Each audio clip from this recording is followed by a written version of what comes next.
suatu hari Umar nemu seorang ayah yang sama anaknya itu apet banget, sama anaknya itu kayak dekat banget, sayang banget ke anak laki-lakinya. Dan nggak sewajarnya kayak gitu, saking sayangnya ke anak laki-laki. Akhirnya Umar nanya, "Bapak, ada cerita apa dengan anaknya ini?" Si bapak ini cerita, "Ya Amirul Mukminin, saya tuh pernah dulu ketika istri saya sedang hamil, saya dapat panggilan berjihad. Kan di zaman sahabat dulu ada wamil ya, wajib militer. Jadi semua laki-laki harus ikut membela negara. Saya dapat panggilan berjihad.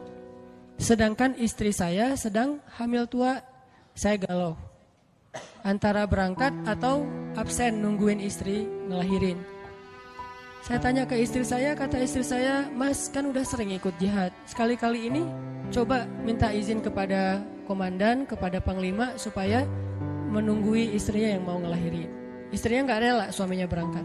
Tapi suaminya berat hati pengen membela agama Allah, membela negara.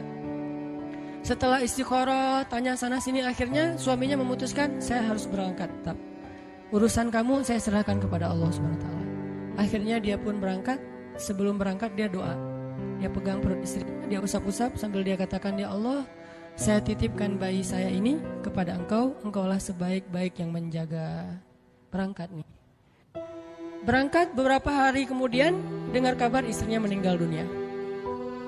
Dia langsung minta izin, diizinkan pulang lagi ke Madinah. Sampai di Madinah dia lihat rumahnya kosong, dia cari kuburan istrinya. Pas dia pergi ke kuburan istrinya, dia melihat kuburan itu ngeluarin asap. Kayak ada yang dibakar di dalam kuburan tadi, ngeluarin asap.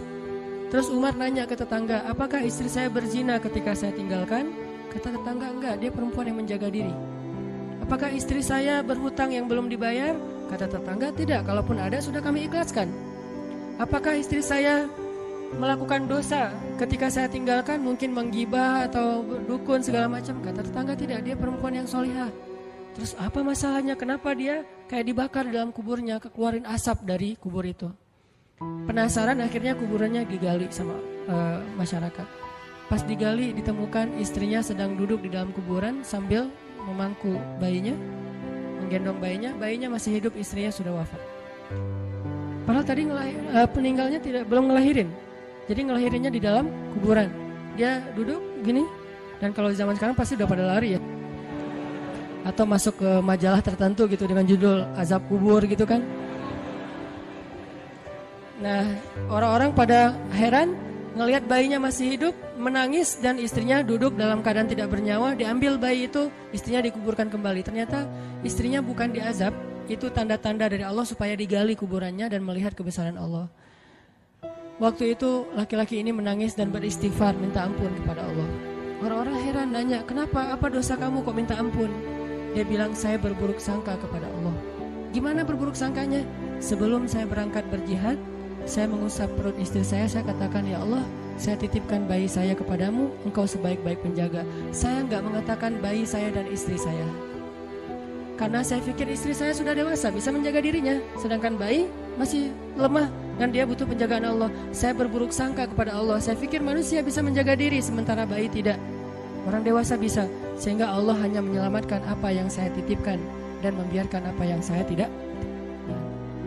Aku tergantung prasangka hambaku kepadaku. Ana inda abdi bi."